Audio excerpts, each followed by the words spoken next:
రేపు నరసింహ జయంతి సందర్భంగా ఆ దేవదేవుడి గురించి తెలుసుకుందాము.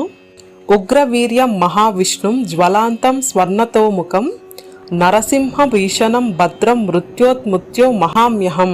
విష్ణుమూర్తి యొక్క దశావతారాలలోని 4వ అవతారమే నరసింహస్వామి. నరసింహ జయంతి వైశాఖ శుక్ల చతుర్దశి నాడు జరుపుకుంటారు. నరసింహస్వామి రూపంలో దేహం మానవ రూపం, తల సింహ రూపంలో అవతరించిన దేవుడు.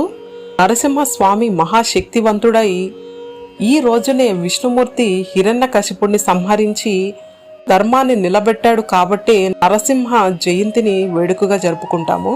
హిందూ పురాణాల ప్రకారం త్రిమూర్తులలో విష్ణువు లోకపాలకుడు.